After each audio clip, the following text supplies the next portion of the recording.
Welcome sa Dries TV. Kung interesado ka sa ganitong news, huwag kalimutang isubscribe ang ating YouTube channel. Maraming salamat!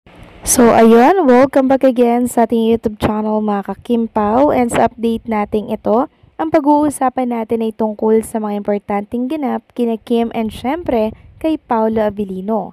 Pero bago po ang lahat, maraming salamat sa inyong patuloy na pagsuporta at pagsubaybay sa mga daily update natin. Kaya naman bilang pasalamat, narito po ang mga napili kong komento patungkol yan sa naging previous update. Unang komento mula po ito kay Ginang Jocelyn Gunting. Sabi niya, hindi po alam ni Kim na tumaas ang short niya.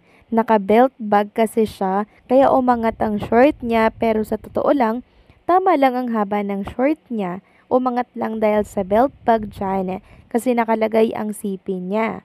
Masyado naman kayong OA, inggit lang yan. Kung ayaw nyo kay Kim, hayaan nyo na siya. Hindi kayo kailangan ni Kim, kami, kahit maghubad pa yan, hindi kami magbabago sa pagmamahal sa kanya. Hindi lang hanga ang pagtingin namin sa kanya, kundi mahal na mahal namin siya kahit hindi niya kami kilala. Maraming salamat po sa pagmamahal at pagsuporta, Ginang Jocelyn Gunting. Yan po yung tinatawag po na unconditional love. So grabe kasi yung mga bashers, konting kibot, konting pagkakamali, konting may makita lang kay Kim Chiu, papalakihin po nila yan. Gagawa nila ng issue hanggang sa kumalat ng kumalat.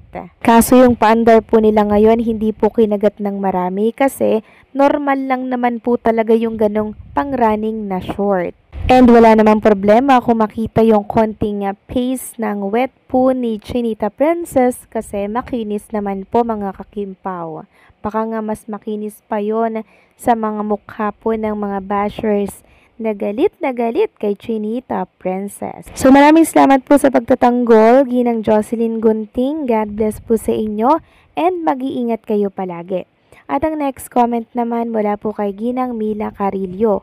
Sabi niya dito, syempre nag-aaral sa pagluto, mas maganda na yon para pag makasal na si Kim, marunong na siyang mabuti na yan, pinaghandaan niyan ang buhay asawa.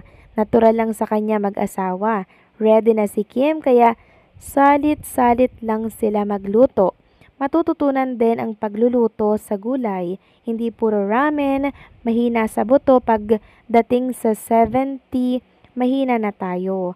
Kim Pao, bantayan natin ang katawan habang bata pa tayo. Iwasan magkasakit. Be careful, Kim Pao. Si God always there. Love Pan Senior Solid Kim Pao. Nandito lang kami sa paligid. Thank you Lord, gabayan mo po ang Kim Pao. Tama po kayo dyan, Ginang Mila Carillo. Dapat talagang matuto si Chinita Princess sa pagluluto at alam niyo po ba, si Kim Chiu na po yung nagbo-volunteer magluto. Pagbaon po nila yon. Pagbaon niya, for Paolo Avellino, siya na po yung nagluluto mga kakimpaw. Ganyan po yung adjustment ni Chinita Princess. Sobrang laki po ng adjustment niya for Paolo Avellino, from baon, mga kakimpaw, gulay-gulay, isda-isda, bawal kasi yung karne kay Paolo Avellino. And maganda yung ganito na nag-aaral na po siyang magluto para once na ikasal po sila ni Paolo Avellino, diba, madali na lang pong lutuin yung mga gusto po nilang kainin together. Diba, prepare na si Chinita Princess, handa na po siya sa pag-aasawa dahil nag-aaral na po siya magluto mga kakimpaw at kung paano mamuhay ng may asawa. So maraming salamat sa komento, Ginang Mira Carillo. God bless po sa inyo and mag-iingat po kayo palagi. So ito na nga, pag-usapan na natin mga kakimpaw ang mga topic na nakalap natin sa hapong ito ng Miyerkules. So pinost na po ni Chinita Princess ang The Alibay sa kanyang account or public social media account. So busy lang talaga siya kahapon kaya hindi niya po ito na-promote agad. And katunayan niya, naglabas po siya ng video niya na kung saan talaga naman pong piniplex niya yung hair niya na maiksi. Talagang proud na proud siya at confident na ganito nakaiksi yung buhok niya pero maganda pa rin siya. Sabi niya nga dito, fasten your seatbelts. Stella Marie Morales is about to take you on one hell of a ride.